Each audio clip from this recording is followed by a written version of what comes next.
기차역 플랫폼에 벚꽃 한 잎이 사르르 내 발끝에 내려앉았어. 바람 타고 온 꽃잎 하나. 아, 이렇게 봄은 왔는데 내 딸 선영이는 돌아오지 않았지.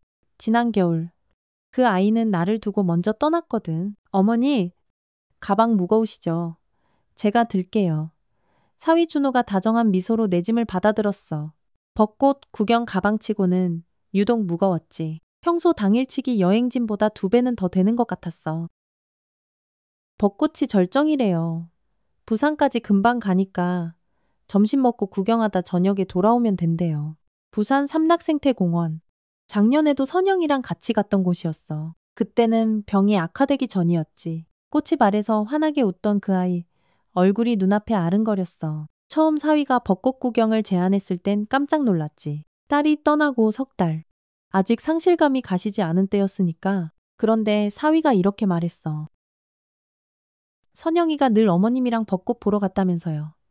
올해는 제가 모실게요. 어머님 혼자 두는 것도 걱정되고. 그 말에 마음이 흔들렸어. 딸이 없는 봄은 의미 없다고 생각했는데 사위의 배려가 너무 고마웠지. 딸이 떠난 후에도 아들처럼 찾아와 밥 챙겨주고 약 가져다 주고 집안일까지 도와주는 모습에 위로를 받았거든.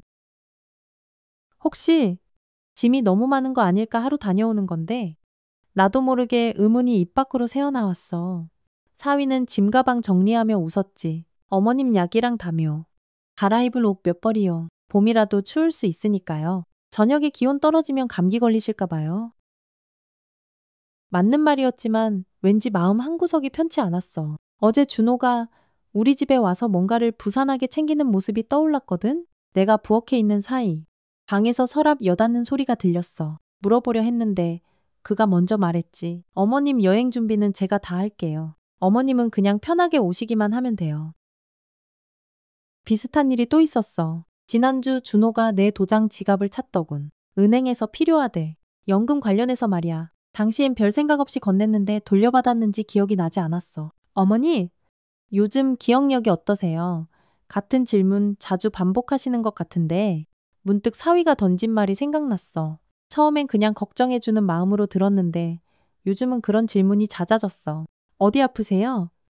약 드셨어요. 이거 기억나세요? 마치 내가 무언가를 잊어버리길 바라는 것 같은 느낌이 들 때도 있었지? 어머니, 우리 플랫폼으로 가요. 20분 후에 기차 들어와요. 사위 말에 정신 차리고 발걸음을 옮겼어. 사람들로 북적이는 서울역. 명절이라 여행객들이 많았지. 어디선가 안내방송이 흘러나왔어? 제가 물 한 병 사 올게요. 어머님은 여기 앉아 계세요. 사위가 편의점 쪽으로 걸어가자 누군가 내 옆에 앉았어. 실례합니다만 어르신 혹시 지금 부산행 타시나요? 고개를 들자 영무원 모자를 쓴 젊은 여성이 있었어? 낯선 얼굴이었지만 그 눈빛이 어딘가 네. 그런데요. 이 기차 타시면 안 됩니다. 갑작스러운 말에 당황했어. 그녀는 주변을 살피더니 목소리를 낮췄지. 제 말을 믿으셔야 해요. 정말 위험합니다. 무슨 말씀이세요? 저는 그냥 벚꽃 구경 가는 건데. 6번 플랫폼으로 오세요. 제가 기다리고 있을게요. 그녀는 작은 쪽지를 내 손에 몰래 쥐어주었어. 그리고는 일어나 걸어가기 시작했지. 나는 쪽지를 펼쳐보았어. 선영이가 부탁했습니다. 어머님을 꼭 지켜달라고. 선영이, 내 딸 이름이었어. 손이 덜덜 떨렸어. 숨이 가빠지며 세상이 빙글빙글 돌았지. 멀리서 사위가 돌아오는 모습이 보였어. 어떻게 해야 할까? 딸의 이름이 적힌 쪽지. 낯선 영무원의 경고. 그리고 내 마음속에서 자라나는 불안감. 모든 것이 한순간에 뒤섞였어. 어머니, 물 여기 있어요. 곧 기차 들어와요. 사위가 돌아와 웃으며 물병을 건넸어? 그의 미소가 오늘따라 어딘가 다르게 보였지? 그동안 아들처럼 믿었던 사람인데 내가 너무 의심이 많은 걸까? 아니면 정말 뭔가 잘못된 걸까? 쪽지를 꼭 쥔내 손이 땀으로 젖었어. 역시계는 오전 9시 25분을 가리키고 있었지. 기차는 10분 후면 들어와. 화장실 좀 다녀올게. 떨리는 목소리로 말하고 자리에서 일어났어. 하위는 짐을 내려놓으며 걱정스러운 표정을 지었어. 제가 모셔다 드릴까요? 기차 곧 들어오는데. 아니, 괜찮아. 저기 바로 보이잖아. 내 손은 여전히 쪽지를 꼭 쥐고 있었지. 선영이. 내 딸 이름. 그 이름을 적은 사람은 누구일까? 화장실 방향으로 걸어가는 척하며 사위의 시선이 다른 곳을 향하자 재빨리 방향을 틀었어. 6번 플랫폼으로 가는 계단을 찾아 서둘러 걸었지? 다리가 후들거렸지만 딸의 이름이 적힌 쪽지가 내게 이상한 용기를 주었어. 계단을 올라 6번 플랫폼에 도착하자 아까 그 영무원이 긴장된 표정으로 서 있었어. 그녀는 나를 보더니 안도의 한숨을 내쉬었지. 다행이에요. 안 오실까봐 너무 걱정했어요. 당신 누구세요? 어떻게 내 딸 이름을 알고? 그녀는 주변을 둘러보더니 내 팔을 살짝 잡고 사람이 적은 쪽으로 안내했어. 저는 지현이에요. 선영 선배병원에서 같이 일했어요. 선배님이 돌아가시기 전에 저한테 부탁하셨어요. 엄마가 혼자 남게 되면 꼭 지켜달라고요. 들킬까봐 영무원인 척했어요.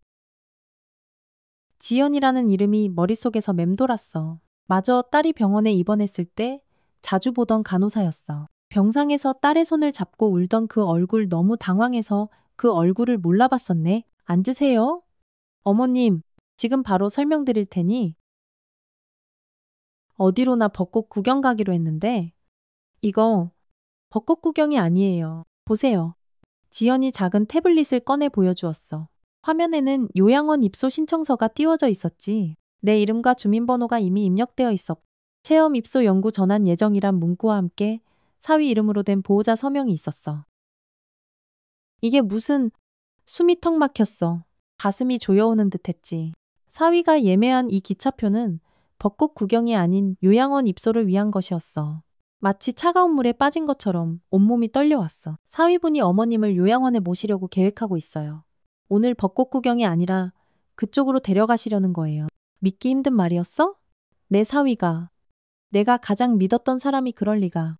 준호는 그렇게 착한 아이인데 지연은 안타까운 눈빛으로 말했어. 어머님, 저도 믿기 힘들었어요. 하지만 선배님이 병실에서 마지막으로 저에게 한 말씀이 그녀는 잠시 말을 멈추고 숨을 고르더니 조용히 이어갔어.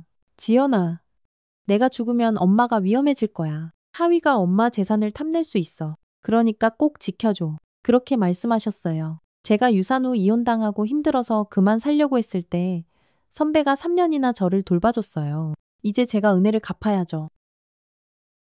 그 순간 멀리서 사위 목소리가 들렸어. 어머니 어디 계세요? 기차 들어왔어요. 지연의 얼굴이 긴장으로 굳었어. 우리는 둘 다 몸을 낮췄지. 지금 바로 가야 해요. 제 차가 역 앞에 있어요. 근데 내 집은 다. 사위가. 괜찮아요. 필요한 건 다 제가 준비해놨어요. 선배님이 미리 말씀하셔서. 딸이 미리 준비했다니. 가슴이 아팠어. 얼마나 걱정했으면 자기가 죽은 뒤의 일까지 준비해 놓았을까? 내 소중한 딸이. 지연의 안내로 서둘러 역사 출구로 향했어. 뒤에서 발소리가 점점 가까워지는 것 같았어. 심장이 터질 듯이 뛰었지. 지연은 내 팔을 부축하며 속도를 높였어. 조금만 더 가면 돼요. 저기 출구예요.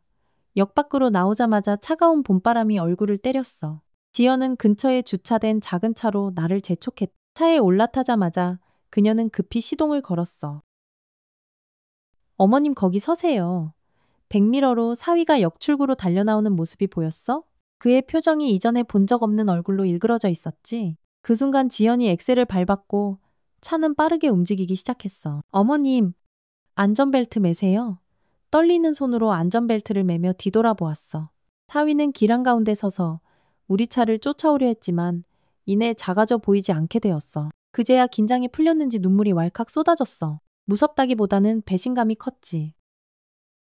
차가 한적한 동네로 들어서자 지연이 말했어. 좀 쉬시면서 이야기 나눠요. 여기서 잠시 쉬어요. 온몸에 힘이 빠졌어. 지연은 부엌에서 차를 준비하며 말을 이었지. 사위분, 선영 선배가 돌아가시고 얼마 안 돼서 병원에 왔었어요. 그때 이상한 서류들을 문의하더라고요. 치매 진단서, 요양시설 입소 조건 같은 거요. 차를 들고 와 내 앞에 내려놓으며 지연이 말했어. 처음엔 그냥 어머님 걱정해서 그러시나 했는데 선배님이 돌아가실 때 당부한 말도 있었고 며칠 전 선배님 생전에 쓰시던 메일 계정으로 알림이 왔어요. 사위분 명의로 요양원 예약이 완료됐다고요. 핸드폰을 꺼내 화면을 보여주었어. 내 이름으로 된 입소 확인 메일이었지? 어떻게 이런 일이. 지연은 소파 옆 서랍에서 파일처를 꺼냈어. 그래서 제가 더 조사한 내용이에요. 사위분이 어머님 명의로 여러 서류에 서명하신 흔적이 있어요. 부동산 관련 서류, 보험금 청구. 이것 봐요. 떨리는 손으로 서류를 펼쳤어. 내 도장이 찍힌 양도 계약서, 통장 거래 내역, 요양원 계약서. 모두 최근 몇 달 사이에 작성된 것들이었어. 이런 걸 어떻게 알았어요? 선영 선배가 돌아가시기 전에 저한테 비상 연락망을 만들어 놓으셨어요. 선배님 이메일, 금융 알림, 그리고 사위분 감시할 방법까지요. 마치 추리소설에서나 들을 법한 이야기였어? 내 딸이 자기 남편이 이런 일을 꾸밀 거라고 예상했다니.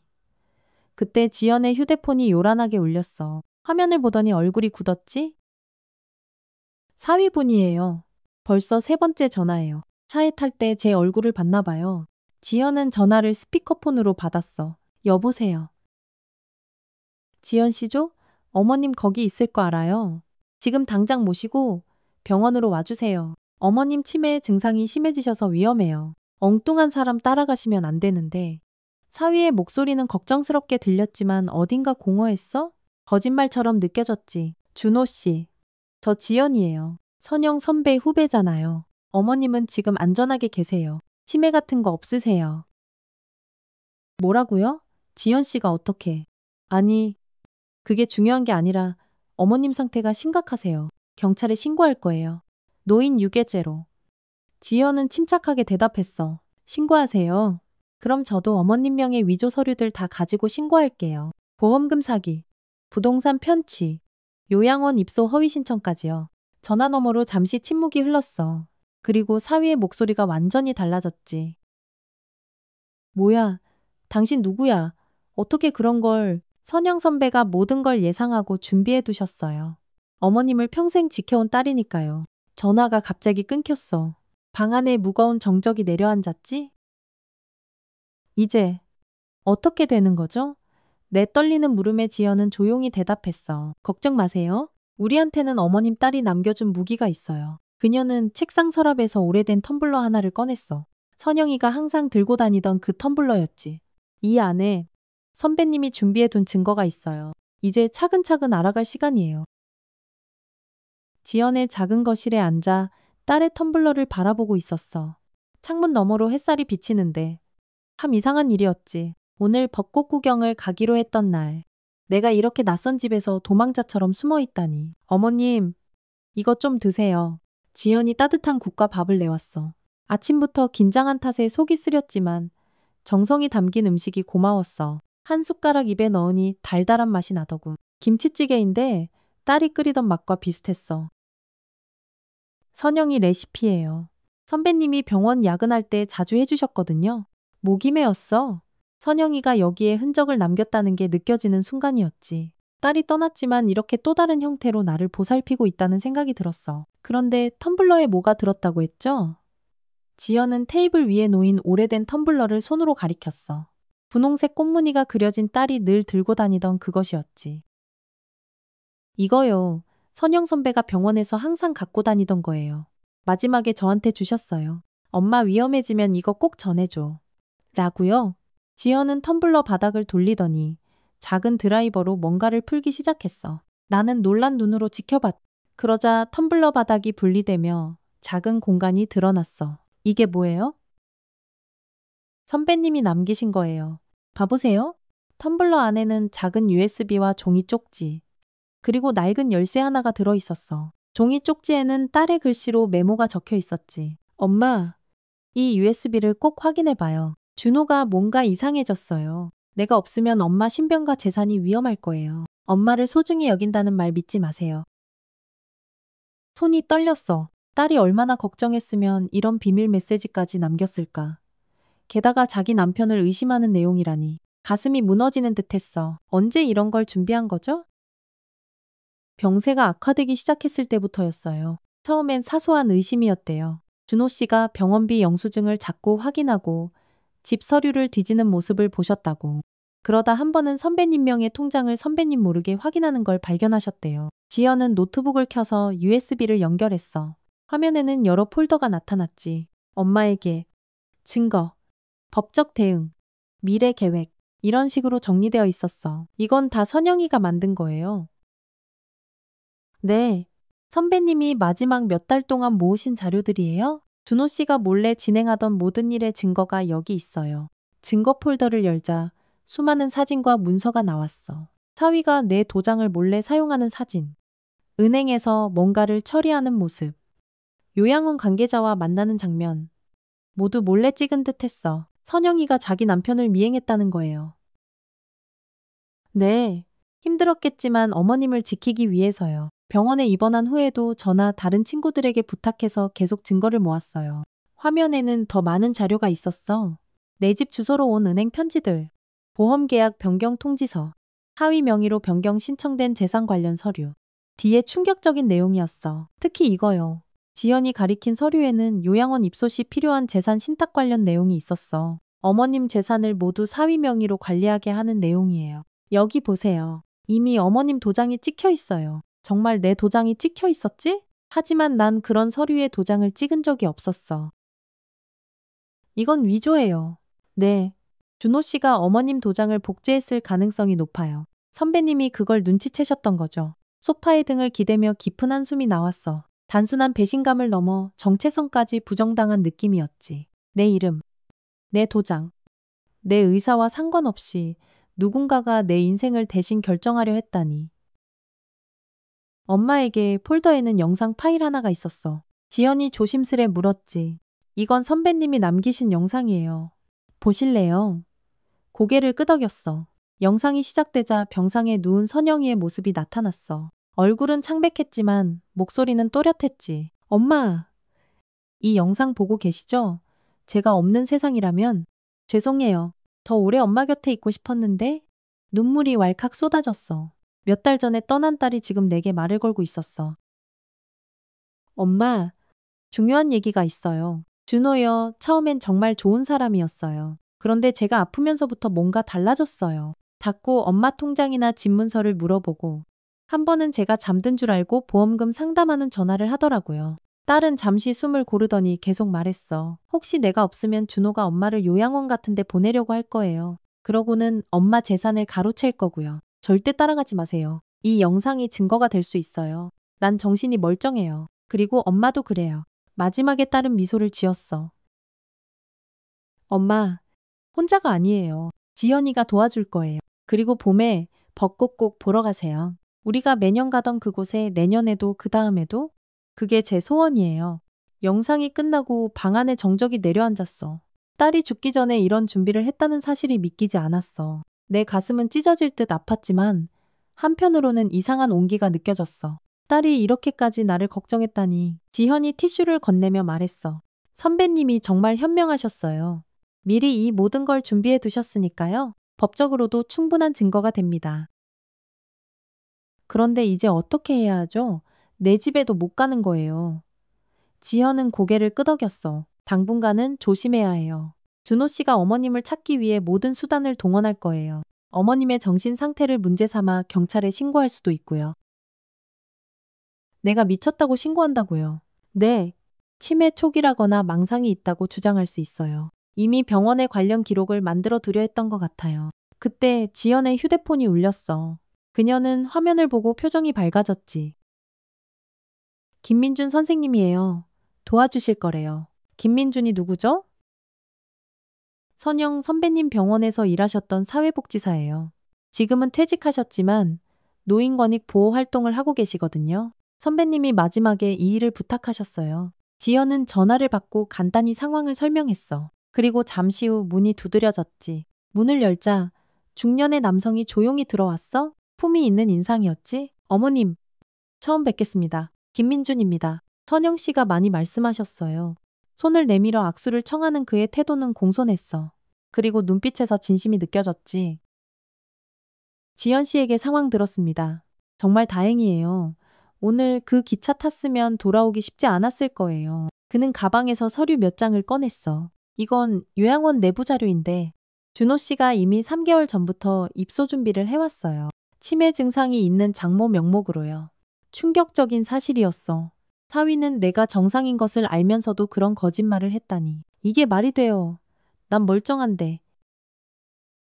요즘은 상속이나 재산 문제로 이런 일이 많아요. 특히 홀로 된 노인들이 주타 계시죠. 민준 씨는 본론으로 들어갔어. 어머님, 이제 법적 대응을 시작해야 합니다. 선영 씨가 남긴 증거들로 충분해요. 이 USB에 있는 자료들, 도장 위조 증거, 무단 재산 이전 시도, 모두 명백한 범죄입니다. 그런데 준호가 내 집을... 네, 이미 알아봤어요. 어머님 집에는 돌아가지 않는 게 좋겠습니다. 준호 씨가 감시할 테니까요. 지연이 끼어들었어. 선배님이 준비해둔 곳이 있어요. 낡은 열쇠를 테이블 위에 올려놓았지. 이건 선영이가 몰래 얻어둔 원룸 열쇠예요. 작은 공간이지만 안전하게 지내실 수 있어요. 딸이 그런 것까지 준비했다고요? 민준 씨가 조용히 덧붙였어. 선영 씨는 자신이 얼마 남지 않았다는 걸 알고 있었어요. 그래서 어머님을 위한 안전망을 만들어 놓은 거죠. 그만큼 어머님을 사랑하셨던 거예요. 창밖으로 봄바람에 흩날리는 벚꽃잎들이 보였어. 오늘 딸과 함께 보러 가기로 했던 그 벚꽃. 이제는 완전히 다른 의미가 되어버렸네. 그럼 이제 무엇부터 해야 하죠? 지영과 민준 씨는 서로 눈빛을 교환했어. 첫째, 어머님 명의 계좌들을 긴급히 동결시켜야 해요. 둘째, 법적 조치를 위한 증거 정리. 그리고 민준 씨는 내 손을 조심스레 잡았어. 무엇보다 중요한 건 어머님의 용기예요. 지금부터가 진짜 싸움의 시작입니다. 선영이가 남긴 원룸은 생각보다 아늑했어. 작지만 깨끗한 공간. 창가에는 작은 화분이 놓여 있었지. 그 안에는 아직 피지 않은 벚꽃 묘목이 자라고 있었어. 엄마에게라는 메모가 붙어 있었지? 꼭 피울 거예요. 엄마가 직접. 지연의 말에 코끝이 찡했어. 딸이 이렇게까지 준비했다는 게 믿기지 않았지. 죽음을 앞두고도 나를 위한 안전한 공간. 새 삶을, 심지어 벚꽃까지 준비해 놓았다니. 그날 밤, 낯선 침대에 누워 천장을 바라보며 생각에 잠겼어. 어떻게 내 딸은 남편의 배신을 알아챘을까? 그리고 어떻게 이런 복잡한 대비책을 마련했을까? 문득 선영이가 병원에 입원했던 날들이 떠올랐어. 엄마, 창문 좀 열어줘요. 벚꽃 보고 싶어.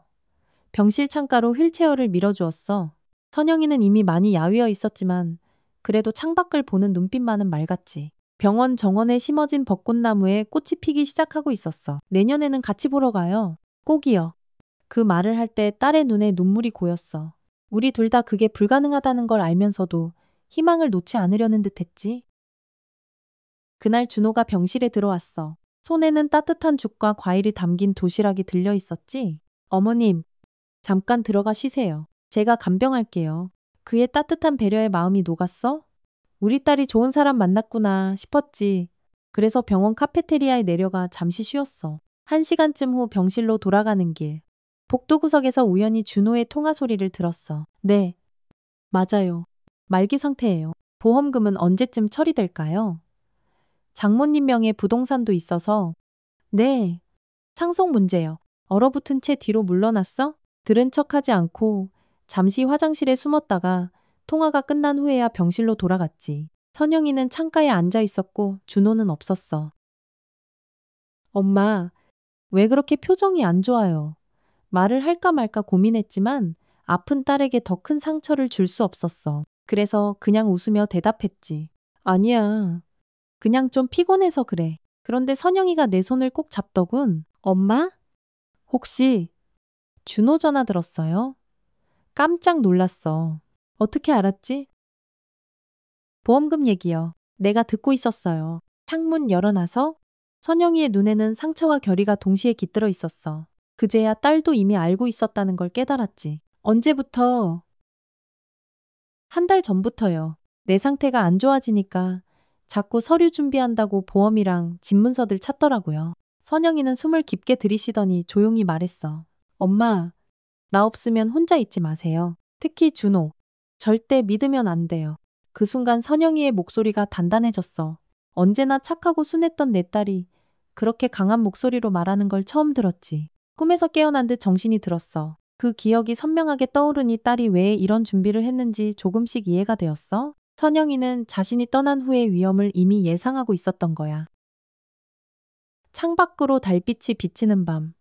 나는 지연이 건네준 선영이의 일기장을 펼쳤어. 병상에서 쓴 마지막 몇 달의 기록이었지. 오늘도 준호가 엄마 통장 얘기를 했. 내가 없으면 엄마가 위험해질까봐 너무 걱정돼. 지연이랑 민준 선생님께 부탁해야겠다. 병원비가 너무 많이 나왔나 봐. 준호가 자꾸 집문서를 확인하더라. 엄마 걱정된다고 하는데 그 눈빛이 달라. 남은 시간이 얼마 없는 것 같아. 오늘 지연이에게 텀블러를 맡겼다. USB와 증거, 그리고 엄마를 위한 원룸 열쇠까지. 내가 할 수 있는 건 이게 다야.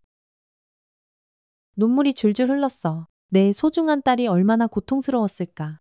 자신의 죽음을 준비하는 동시에 남겨질 어머니를 위한 보호책까지 마련해야 했다니. 다음 날 아침, 김민준 씨가 원룸을 방문했어. 그는 노트북과 서류 가방을 들고 있었지. 어머님 잘 주무셨어요. 오늘은 법적 대응 준비를 해야 합니다. 민준 씨는 테이블에 서류들을 펼쳤어. 내가 서명해야 할 것들이었지? 이건 계좌 동결 신청서. 이건 위임장. 그리고 이건 사기 고소장입니다. 사기 고소라니. 내 사위를 고소한다는 생각에 가슴이 아팠어. 아무리 그가 나쁜 짓을 했어도 한때는 딸의 남편이었고 가족이었는데 망설여지시죠. 김민준 씨가 내 표정을 읽었나 봐. 네. 그래도 준호는 제가 선영 씨 병원에 있을 때 자주 봤어요. 처음엔 정말 다정한 남편 같았어요. 하지만 선영 씨의 상태가 악화되면서 태도가 변했어요. 김민준 씨는 USB에서 사진 하나를 열었어. 준호가 병원 주차장에서 누군가와 대화하는 모습이었지. 이분은 요양원 원장님이에요. 선영 씨가 위독할 때 이미 어머님 입소 준비를 하고 있었죠. 마음이 무거웠지만 펜을 들어 서명했어. 이제는 결단해야 할 때였어. 선영이를 위해서라도 이건 꼭 해야겠어. 김민준 씨가 미소 지었어. 선영 씨가 말했어요. 우리 엄마는 정말 강한 사람이라고요. 이제 그 말이 무슨 뜻인지 알겠습니다. 서류 작업을 마친 후 지연이 들어왔어? 그녀는 노트북을 열고 준호의 최근 움직임을 보여주었어. 사위분이 어머님 집 주변을 계속 감시하고 있어요. 그리고 경찰에 실종 신고도 했대요. 치매 증상이 있는 장모가 사라졌다고요. 분노가 치밀었어. 내가 치매라니 날 미친 사람 취급한다니 어떻게 이런 거짓말을. 걱정 마세요. 이미 제가 담당 경찰에게 상황을 설명했어요. 어머님이 위험에서 벗어나 안전하게 지내고 계신다고요. 김민준 씨가 덧붙였어? 곧 재판이 시작될 거예요. 힘든 과정이겠지만 준호 씨의 범죄가 드러날 겁니다. 선영 씨가 남긴 증거들이 완벽하거든요. 창밖을 바라보니 봄비가 내리고 있었어. 벚꽃이 흩날리는 풍경이 쓸쓸해 보였지. 이런 날 선영이와 함께 우산 쓰고 걸었던 기억이 떠올랐어. 선영이가 행복했을까요? 문득 나온 질문에 지연이 내 손을 잡았어. 물론이죠. 선배님은 항상 어머님 자랑을 했어요. 우리 엄마는 나 하나 키우느라 평생 고생하셨는데 한 번도 불평 없이 날 사랑해 주셨다고요. 그 사랑을 항상 느끼셨대요. 따뜻한 말에 눈시울이 붉어졌어. 잠시 침묵이 흐르다가 김민준 씨가 조용히 물었지. 혹시 선영 씨 아버님은 언제 돌아가셨나요? 아버지 선영이 아빠는 돌아가신 게 아니라 선영이 2살 때 우리를 떠났어요. 두 사람의 표정이 놀라움으로 바뀌었어. 떠났다고요. 네. 다른 여자가 생겼대요. 이혼하고 나서는 연락도 없었어요. 선영이는 아버지 얼굴도 기억 못해요. 지연이 조용히 말했어. 선배님은 그런 말씀 안 하셨어요. 항상 아버지는 하늘나라에 계신다고 했는데 마음이 아팠어. 내 딸은 그런 상처도 혼자 품고 있었구나. 어쩌면 김민준 씨가 조심스레 말을 꺼냈어. 준호 씨를 만났을 때 선영 씨에게 그건 정말 큰 행복이었을 거예요. 아버지 없이 자란 상처를 치유해 줄 것 같은 사람이었으니까. 그래서였을까요? 선영이가 준호에게 그토록 헌신했던 이유가 어릴 적 아버지의 부재로 생긴 공허함을 채우고 싶었던 걸까요? 그런데 그 사람마저 배신했네요. 슬픔과 분노가 뒤섞인 채 나는 창밖으로 떨어지는 벚꽃잎들을 바라보았어. 선영이는 마지막까지도 벚꽃을 보고 싶어 했어. 그것은 우리에게 특별한 의미였으니까. 아직도 기억나. 선영이가 초등학교 4학년 때였어. 아버지 없는 딸이라고 놀림받았대. 그날 선영이를 데리고 벚꽃 구경 갔었지. 꽃이 말해서 그 아이에게 말했어. 벚꽃은 매년 돌아와. 내 곁에 누가 있든 없든 봄이 되면 반드시 돌아온단다. 그러니 우리도 이겨낼 수 있어. 눈물이 뺨을 타고 흘렀어. 그 후로 벚꽃은 우리의 약속이 되었어. 어떤 일이 있어도 봄이 오면 함께 꽃을 보러 가자고. 지연과 김민준 씨도 눈시울을 붉혔어. 그들은 내 딸을 알았고 그 약속의 의미를 이해했을 테니. 어머님, 김민준 씨가 조용히 말했어. 선영 씨의 마지막 소원 꼭 이루어 드려야겠네요.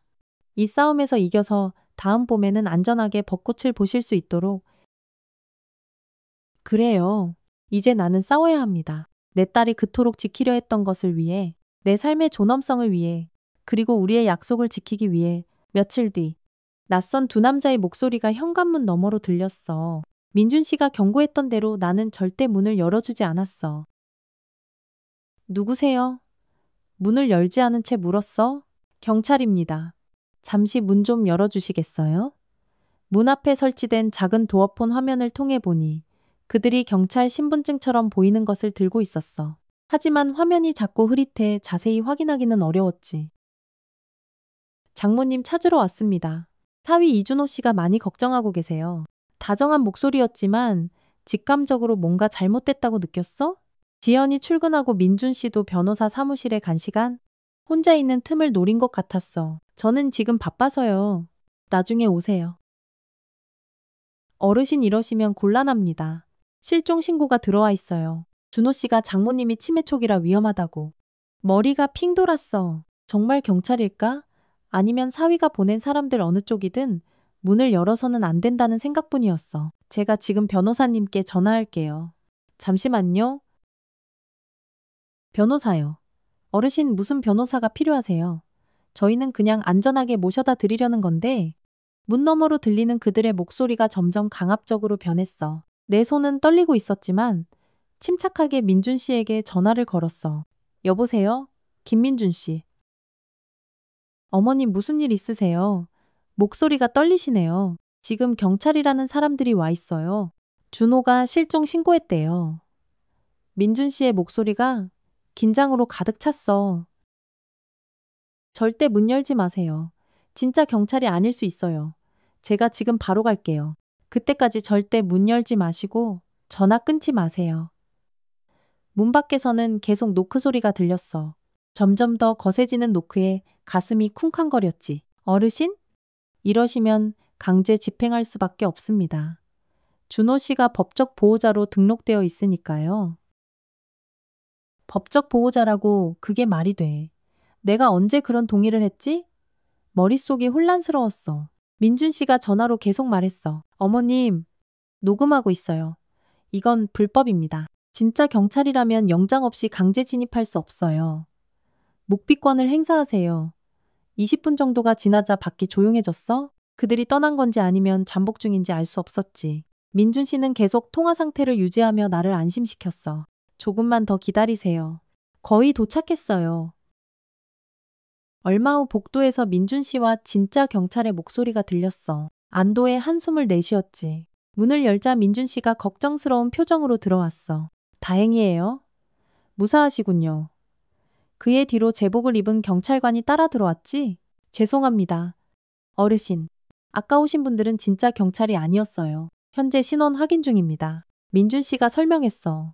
준호 씨가 고용한 사설 탐정일 가능성이 높아요. 경찰 행세를 한 거죠. 이것도 범죄입니다.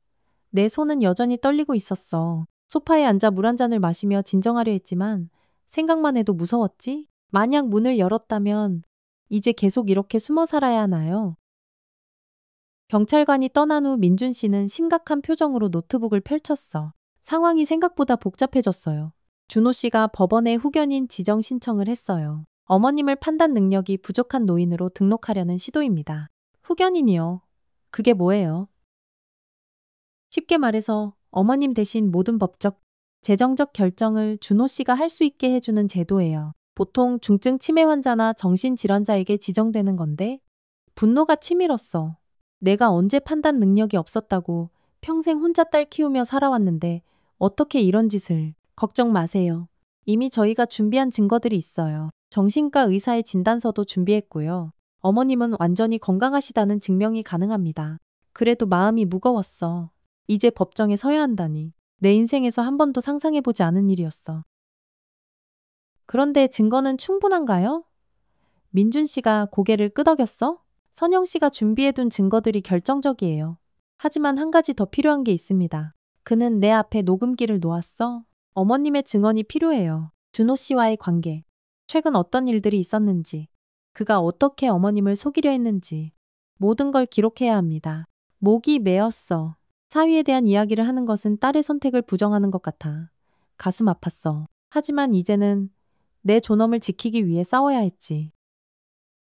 알겠어요. 시작하죠. 1시간 넘게 모든 이야기를 털어놓았어. 처음 준호를 만났을 때부터 딸이 아프기 시작한 후 그의 변화, 기차역에서 벌어진 일까지 모든 기억을 하나하나 되살렸어. 녹음을 마치고 민준 씨가 물었어. 혹시 준호 씨가 선영 씨 생전에 이상한 말을 한 적 없었나요? 재산이나 집에 관해서요? 생각해보니 한 가지 기억이 떠올랐어. 선영이 입원한 지 한 달쯤 됐을 때였어. 준호가 갑자기 장모님, 혹시 집을 제 명의로 옮기는 건 어떨까요? 세금 때문에요. 라고 했었어. 민준 씨의 눈이 빛났지. 그 말을 어떻게 거절하셨어요? 그땐 별 생각 없이 아직은 괜찮아. 나중에 생각해보자고 했죠. 딸이 아픈데 그런 걸 신경 쓸 여유가 없었으니까요. 그 대화를 목격한 사람이 있었나요? 순간 기억이 번쩍 났어? 있어요. 병원 간호사가 약 가지고 들어오다가 그 말을 들었어요. 준호가 좀 당황했었죠? 민준 씨가 미소 지었어. 완벽해요. 그 간호사를 찾을 수 있으면 좋겠네요. 그때 지연이 급하게 들어왔어. 얼굴이 하얗게 질려 있었지. 큰일 났어요. 준호 씨가 어머님 계좌를 비웠어요. 아직 동결 처리가 완료되기 전에 심장이 내려앉는 기분이었어? 평생 모아온 돈이 순간 정적이 흘렀어. 얼마나? 3천만 원 정도요. 어머님 주거래 통장에 있던 돈이요. 민준 씨가 내 손을 잡아주었어. 괜찮아요. 이것도 증거가 됩니다. 더 명백한 범죄 증거죠. 하지만 마음이 무너졌어. 딸 병원비, 그리고 노후를 위해 평생 한 푼 두 푼 모아온 돈이었으니 이제 어떻게 살아요? 지연이 내 옆에 앉아 어깨를 감싸 안았어? 선배님이 그것도 대비하셨어요. 그녀는 가방에서 통장 하나를 꺼냈어. 이건 어머님 명의로 된 옛날 통장이에요. 선배님이 몰래 챙겨두셨대요. 주거래 은행이 아닌 다른 은행이고 은행 지점을 집에서 멀리 옮기면서 몇 년 쓰지 않으셨다고 하더라고요. 통장과 도장은 선배님이 제게 맡겨두셨어요. 준호 씨는 이 계좌의 존재를 모르고 있을 거예요. 통장을 펼쳐보니 2천만 원이 있었어. 선영이가 이런 것까지 준비해뒀다니. 눈물이 왈칵 쏟아졌어. 우리 딸이 어떻게 이런 생각을 다 했지? 선배님이 말씀하셨어요. 아플 때부터 사위가 이상하게 변했다고. 그래서 엄마를 위한 비상금을 따로 마련해 두신 거예요. 저한테 통장을 맡기실 때 절대 사위에게 알리지 말라고 신신당부하셨어요. 민준 씨는 조용히 말했어. 선영 씨는 정말 대단한 분이셨어요. 병마와 싸우면서도 이런 세부적인 계획까지 세우셨으니 창밖으로 하늘을 바라보았어. 선영아, 네가 이렇게까지 날 지키려 했다니. 내 곁에 있었을 때 더 많이 사랑해주지 못해 미안하구나. 그날 밤 민준 씨와 지연이 함께 저녁을 먹었어. 작은 원룸 테이블에 모인 세 사람. 어색하지만 따뜻한 시간이었지. 내일이면 재판 준비가 끝나요. 모든 증거가 준비됐고 변호사도 만반의 준비를 마쳤어요. 민준 씨의 말에 고개를 끄덕였어. 그동안 얼마나 많은 도움을 받았는지 내가 평생 해준 것보다 더 많은 걸 받은 기분이었어. 어떻게 감사해야 할지 모르겠네요. 두 분이 지연이 웃으며 말했어. 선배님한테 받은 사랑을 조금이나마 돌려드리는 거예요. 선배님은 저희한테도 가족 같은 분이셨으니까요. 그래도 이렇게 위험을 감수하면서 민준 씨가 진지한 표정으로 말했어. 어머님, 이건 그냥 단순한 도움이 아니에요. 우리 사회의 문제를 바로잡는 일이기도 해요. 노인분들이 자신의 의지와 상관없이 재산을 빼앗기고 자유를 제한당하는 일이 너무 많거든요. 그의 말에 생각이 깊어졌어. 내가 겪은 일이 나만의 문제가 아니었던 거군? 다른 노인들도 비슷한 상황에 처할 수 있다는 생각에 마음이 무거워졌어. 이 일이 끝나면 다른 사람들도 도울 수 있을까요? 내 질문에 민준 씨와 지연의 눈이 반짝였어? 물론이죠. 어머님 사례가 선례가 될 수 있어요. 그리고 원하신다면 함께 노인 권익 보호 활동을 해보는 것도 좋을 것 같아요. 처음으로 미래에 대한 희망이 생겼어. 이 고통이, 이 싸움이 의미 있게 느껴졌지. 그렇게 해요. 내 경험이 다른 사람들에게 도움이 된다면 잠들기 전 창가에 놓인 작은 벚꽃 묘목을 바라보았어? 아직 꽃은 피지 않았지만 새싹이 움트기 시작했어. 선영아, 엄마가 꼭 이길게. 그리고 네가 심어둔 이 벚꽃처럼 다시 한번 꽃을 피울 거야. 너와의 약속 꼭 지킬게. 내일 드디어 법정에 설 날이었어. 생애 처음으로 내 목소리를 크게 낼 시간이 온 거지. 법원 복도에 서니 다리가 떨렸어. 이른이 넘은 나이에 법정에 서다니 상상도 못했던 일이지. 지연이 내 팔짱을 살며시 잡아주었어. 괜찮으세요? 어머님 물 한 잔 드릴까요? 고개를 저었어? 목이 마른 게 아니라 분해서 가슴이 떨리는 거였으니까. 오늘 그놈을 만나게 될 거라는 생각에 딸의 남편이자 내게 아들 같았던 사람. 그 배신의 얼굴을 직접 마주해야 한다는 것이 두려웠어. 변호사가 다가와 마지막 설명을 해주었어. 어머님, 긴장하지 마세요. 질문에는 짧고 명확하게 대답하시면 됩니다. 감정적으로 대지 마시고요. 쉽지 않을 것 같았어. 하지만 선영이를 생각하며 힘을 내기로 했지. 딸이 남겨준 USB 증거들. 그리고 그 모든 준비가 오늘을 위한 것이었으니. 법정 문이 열리고 안으로 들어섰어. 작은 공간이었지만 엄숙한 분위기가 압박감을 주었지. 그리고 맞은편에 준호가 앉아 있었어. 눈이 마주쳤어. 한순간 그의 눈에서 당혹감이 스쳤어. 아마 내가 여기까지 올 거라고는 생각 못 했나 봅니다. 곧 그의 표정은 다시 단정하고 진지한 모습으로 바뀌었지. 재판이 시작되었어. 준호 측 변호사가 먼저 발언했어. 장모님은 최근 치매 초기 증상을 보이셨고 혼자 계시기 위험하다고 판단했습니다. 피고인은 고인이 된 아내의 뜻을 받들어 장모님을 돌보려 했을 뿐입니다. 그 말을 들으니 가슴이 뜨거워졌어. 내 딸의 이름으로 거짓말을 하다니. 우리 측 변호사가 차분하게 반박했어. 원고는 정신과 전문의의 진단 결과 어떠한 인지 장애도 없으십니다. 오히려 피고인이 원고의 재산을 불법적으로 취득하려 한 정황이 다수 발견되었습니다. 차례대로 증거가 제시되었어. USB에 담긴 선영이의 영상 진술, 위조된 서명들, 요양원 사전 계약서, 계좌에서 인출된 돈의 흐름. 모든 것이 하나하나 드러나는 과정이 믿기지 않았어. 준호의 얼굴이 점점 굳어갔지. 특히 선영이의 영상이 재생될 때는 고개를 푹 숙였어. 자신의 아내가 남긴 증언을 마주하기 힘들었나 봐. 드디어 내가 증인석에서는 순서가 왔어. 떨리는 다리로 일어나 앞으로 나갔지. 선서를 마치고 자리에 앉아 변호사가 질문을 시작했어. 피고인과의 관계는 어떠했습니까? 깊은 숨을 들이마셨어. 처음엔 정말 아들 같았어요. 딸이 아프고 나서도 잘 챙겨주었고 내게도 늘 다정했지요. 언제부터 변화를 느끼셨나요? 딸의 병세가 심해지면서부터였어요. 준호가 자꾸 집문서와 통장을 물어보더군요. 그때는 그냥 걱정해서 그런가 했는데 질문들이 이어졌고 나는 최대한 침착하게 대답했어. 그러다 준호 측 변호사의 반대 신문이 시작되었어. 장모님, 최근에 기억력에 문제가 있으셨죠? 같은 질문을 반복하시거나 약 먹는 것을 잊으신 적 있으시죠? 가슴이 뛰었어. 그런 적이 있었나? 잠시 혼란스러웠지만 민준 씨의 조언이 떠올랐어. 당당하게 진실만 말씀하세요.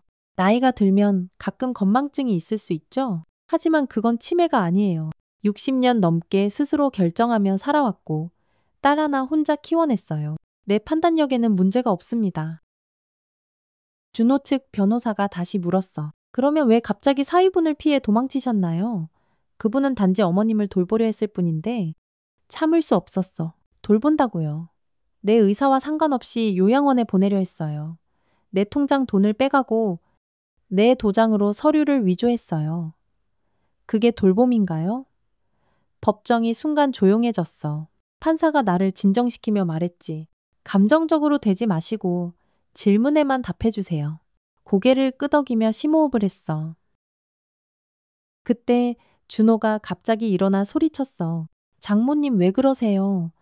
제가 그동안 얼마나 잘해드렸는데. 판사가 그를 제지했지만 나는 그의 눈을 똑바로 바라봤어. 딸을 떠나보낸 아픔 속에서도 의지했던 사람. 그런데 이제는 내 인생을 빼앗으려 했던 사람 증언이 끝나고 자리로 돌아오는데 다리가 후들거렸어. 지연이 다가와 물을 건넸어? 정말 훌륭하셨어요. 어머님. 재판은 계속되었고 마지막으로 준호가 증인석에 섰어. 그의 표정은 지쳐 보였지. 저는 단지 장모님을 보호하려 했을 뿐입니다. 아내가 그걸 우리 변호사가 끼어들었어. 그렇다면 왜 선영 씨는 이런 비디오를 남겼을까요? 자신의 어머니가 위험에 처할 것을 예상한 듯한 그리고 USB에서 발견된 또 다른 영상이 재생되었어. 법정 스크린에 선영이의 얼굴이 나타났어. 내가 미쳐보지 못했던 영상이었지. 이 영상을 보시는 분들께 제 남편 준호가 보험금과 엄마 재산을 노리고 있다고 생각합니다. 제가 없으면 엄마가 위험해질 거예요. 준호의 행동이 점점 이상해지고 있어요. 병원비 얘기만 하고 집 서류를 뒤지고 엄마를 보호해주세요. 법정이 완전히 조용해졌어. 준호는 얼굴이 하얗게 질렸어. 그는 말을 더듬으며 변명했. 아내가 약물 때문에 혼란스러운 상태였어요. 오해가. 하지만 이미 영상은 모든 것을 말해주고 있었어. 선영이의 또렷한 정신과 확신에 찬 목소리. 그것은 단순한 오해가 아니었어. 창밖으로 벚꽃잎이 날리는 것이 보였어. 법원 앞 나무에서 꽃잎이 흩날리며 창문으로 날아들었지. 마치 선영이가 이 자리에 함께하는 것 같았어. 재판은 여러 차례의 심리를 거쳐 3개월이 지난 후에야 결론에 이르렀어. 그동안 민준 씨와 지연이는 추가 증거를 모으고 변호사는 치밀한 준비로 우리의 주장을 뒷받침했지. 판결 선고일. 법정에 다시 앉았어. 지난번과 달리 이제는 덜 떨렸지만 여전히 가슴이 두근거렸어. 준호도 그 자리에 있었지? 판사가 법정에 들어오고 모두가 일어섰다가 다시 앉았어. 판사는 무거운 목소리로 판결문을 읽기 시작했어. 피고인 이준호에 대해 사기, 서류 위조, 재산 횡령 혐의가 인정됩니다. 징역 1년 6개월에 집행유예 3년을 선고합니다. 또한 불법 취득한 재산 전액을 원고에게 반환해야 합니다. 그 긴 시간 동안의 불안과 기다림이 이 한순간에 해소되었어. 승리했다는 게 실감나지 않았어. 준호는 굳은 표정으로 고개를 숙였고 우리 쪽에는 안도의 한숨이 흘렀어. 법정을 나서는 순간 준호가 내게 다가왔어. 경호원이 말리려 했지만 나는 괜찮다고 손짓했지. 마지막으로 한 번은 그를 마주하고 싶었어. 장모님! 그의 목소리가 차갑게 울렸어. 처음부터 이렇게 될 줄은 몰랐어요. 선영이가 아프고 병원비가 계속 나가니 어쩔 수 없이 이런 선택을 할 수밖에 없었죠. 그게 다 당신 딸 때문이에요. 그의 눈빛은 날카롭고 한 점의 흔들림도 없었어. 이제는 진심이 아닌 전혀 다른 의도를 느낄 수 있었지. 하지만 더 이상 미움도 분노도 느껴지지 않았어. 그저 딸을 생각하는 마음뿐이었어. 우리 선영이 널 정말 사랑했어. 그 마음만은 기억해줬으면 좋겠구나. 준호는 아무 말도 못하고 고개만 끄덕였어. 경호원이 그를 데리고 갔고 나는 지연과 민준 씨와 함께 법원을 나왔어. 밖은 완연한 봄이었어. 벚꽃이 만개한 거리를 걸으며 마음속 무거운 짐을 내려놓는 기분이었지. 승리했다는 기쁨보다는 이제 모든 것이 끝났다는 안도감이 컸어. 지연이 조심스레 물었어. 어머님 괜찮으세요? 응, 괜찮아.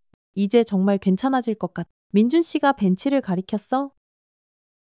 잠시 쉬었다 가실까요? 오늘 정말 힘드셨을 텐데. 벚나무 아래 벤치에 앉아 세 사람은 잠시 말없이 나무를 바라보았어. 가만히 눈을 감은 이 선영이와 함께 벚꽃 구경 갔던 추억이 물밀듯이 밀려왔어. 그새 벚꽃은 다 지고 몇 개월이 꿈 같았지. 딸이 참 좋아했어요.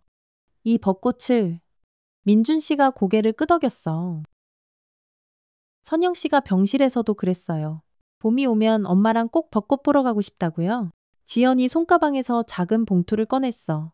어머님, 이건 선배님이 마지막으로 남기신 거예요. 제게 맡기면서 모든 게 끝나면 엄마에게 전해달라고 하셨어요. 떨리는 손으로 봉투를 열었어? 안에는 작은 녹음기와 손편지가 있었지? 편지를 펼치자 선영이의 글씨가 눈에 들어왔어.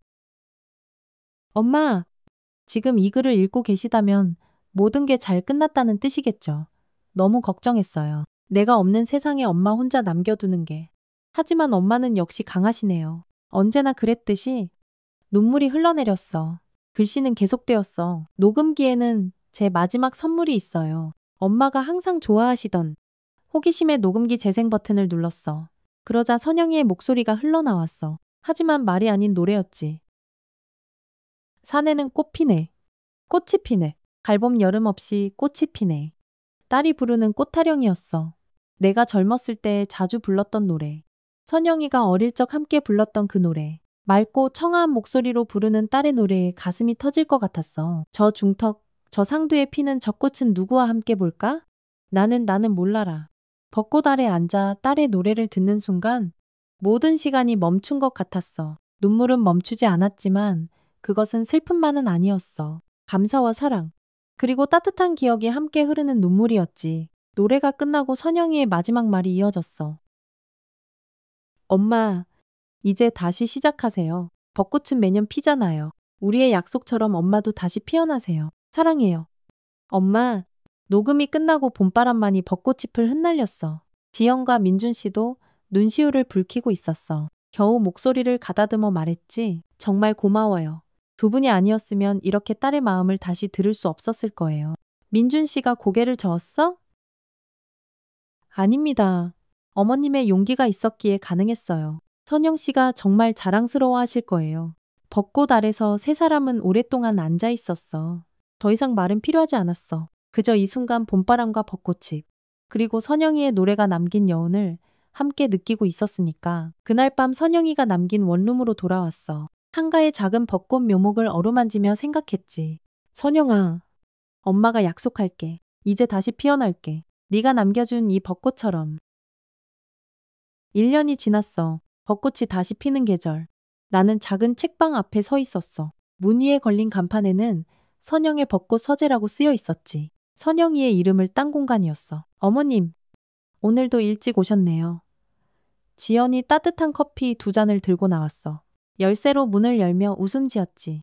오늘 새 책이 들어왔어요. 어르신들이 좋아하실 만한 큰 글씨책이에요.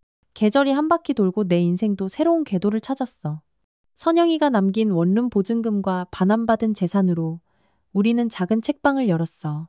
아니, 단순한 책방이 아니었지. 노인들을 위한 쉼터이자 배움터였어. 벌써 문해교실 어르신들 올 시간이네요. 책방 안으로 들어서니 낮은 테이블과 편안한 방석이 준비되어 있었어. 목 아프지 않게 받침대에 책을 올려놓을 수 있는 특별 제작 책상, 돋보기가 내장된 독서 등 모두 노인들을 위한 세심한 배려였지. 벽면에는 선영이의 사진과 그녀가 좋아했던 책들이 전시되어 있었어. 그리고 창가에는 작년에 원룸에서 가져온 그 벚꽃 묘목이 이제는 작은 나무로 자라 분홍빛 꽃을 피우고 있었어. 어머님, 이따가 김민준 선생님도 오신대요. 중요한 소식이 있대요. 지현의 말에 궁금해졌지만 그보다 먼저 준비할 일이 있었어. 오늘은 노인문의 교실이 열리는 날이었으니까 글을 배우고 싶어하는 어르신들이 일주일에 2번 이곳에 모였어. 첫 번째로 도착한 분은 팔순의 박할머니였어. 지팡이를 짚고 들어오시는 모습이 힘겨워 보였지만 눈빛만은 초롱초롱했지. 선생님, 오늘은 무슨 글자 배워요? 지난번에 배운 거 다 외웠어요. 책방에서는 내가 선생님이었어. 평생 딸 하나 키우느라 배움의 기회를 놓쳤던 사람들에게 글을 가르쳐주는 역할이었지. 내가 무슨 선생님이냐며? 처음엔 망설였지만 민준 씨가 그랬어. 어머님은 인생의 선생님이세요. 글자보다 더 중요한 걸 가르쳐 주실 수 있어요. 한 분, 2분 어르신들이 모여들었어. 모두 나와 비슷한 처지의 분들이었지. 홀로 된 노인, 자식에게 버림받은 분, 재산을 빼앗긴 경험이 있는 분들. 우리는 서로의 아픔을 나누며 위로가 되어 주었어. 오늘은 편지 쓰는 법을 배워볼까요? 보고 싶은 사람에게 마음을 전하는 방법이죠. 수업이 한창일 때 민준 씨가 도착했어. 그는 조용히 뒤편에 앉아 수업이 끝나기를 기다렸지. 1시간 수업이 끝나고 어르신들이 하나둘 돌아가신 후에야 민준 씨가 다가왔어. 어머님, 좋은 소식이 있습니다. 그는 서류 봉투를 꺼냈어. 노인권익 보호를 위한 새 법안이 통과됐어요. 어머님 사례가 중요한 선례가 되었습니다. 지난 1년간 우리는 단순히 내 문제를 해결하는 데 그치지 않고 비슷한 상황에 처한 노인들을 돕기 위한 활동을 해왔어. 민준 씨의 도움으로 노인 자기결정권 보호 모임을 만들었고 여러 사례를 수집해 정책 제안도 했지. 정말요? 그럼 앞으로는 다른 노인분들이 저처럼 고생하지 않아도 되는 건가요? 네. 이제 노인의 재산권과 거주 결정권을 보호하는 장치가 더 강화됩니다. 어머님처럼 속임수에 넘어가거나 강제 입소되는 일이 줄어들 거예요. 가슴이 뭉클했어. 내 고통이 다른 이들에게 도움이 된다니. 선영이도 이걸 알면 기뻐했을 거야. 민준 씨, 지연이 정말 고마워요. 2분이 아니었으면 이런 일은 꿈도 못 꿨을 거예요. 지연이 내 손을 꼭 잡았어. 아니에요. 어머님, 저희가 더 배우고 있어요. 어머님의 용기가 저희에게도 힘이 되거든요. 민준 씨가 조용히 덧붙였어. 이번 주 토요일에 벚꽃 축제가 있어요. 함께 가실래요? 선영 씨가 늘 가고 싶어 하던 그 공원이에요. 매년 봄달과 함께 가던 그 장소. 작년에는 준호와 함께 가려다 그런 일이 하지만 이제는 달랐어. 새로운 가족, 새로운 시작과 함께 할 수 있었으니까. 그래요. 가요. 선영이도 그걸 원할 거예요. 토요일. 우리는 선영이가 좋아했던 공원으로 향했어. 봄날에 햇살이 따사롭게 내리쬐는 날이었지. 공원 입구에 도착하니 놀랍게도 책방에서 만난 어르신들이 모여 있었어. 선생님, 우리도 같이 가요. 박 할머니가 반갑게 손을 흔들었어. 문해교실 어르신들이 모두 나오셨네. 지연과 민준 씨가 미리 계획한 일이었나 봐. 우리 일행은 천천히 벚꽃길을 걸었어. 분홍빛 꽃이 피 흩날리는 풍경은 매년 봐도 새로웠지. 걸음이 느린 어르신들 덕분에 평소보다 더 천천히 꽃을 감상할 수 있었어. 선영이가 어릴 때 항상 이 나무 밑에서 사진 찍었어요. 내 말에 지연이 카메라를 꺼냈어. 그럼 오늘도 사진 찍어요. 다 같이요? 벚꽃나무 아래 우리 모두 모여 사진을 찍었어. 8명의 노인과 지현, 민준 씨, 그리고 나. 낯선 조합이지만 따뜻한 새 가족이었어.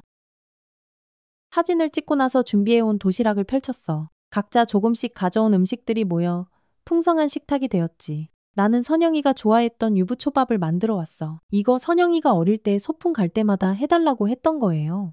음식을 나누며 자연스레 이야기가 오갔어. 어르신들은 각자의 인생 이야기를 풀어놓았고 서로의 아픔과 기쁨에 공감했지. 나는 선영이와의 추억을, 민준 씨는 자신의 어머니 이야기를, 지연은 병원에서 만난 환자들의 사연을 나누었어. 식사를 마치고 잠시 혼자 시간을 갖고 싶어 조금 떨어진 벤치에 앉았어. 벚꽃이 흩날리는 풍경을 바라보며 선영이를 떠올렸. 선영아, 엄마 여기 있어. 약속 지켰지? 바람이 살랑 불어와 꽃잎을 흩날렸고 마치 딸의 대답처럼 느껴졌어. 지연이 조심스레 다가와 내 옆에 앉았어. 혼자 계시니까 쓸쓸해 보이셔서요. 아니야? 혼자가 아니야. 선영이도 여기 있는 것 같아. 잠시 침묵이 흐른 후 지연이 조용히 말했어.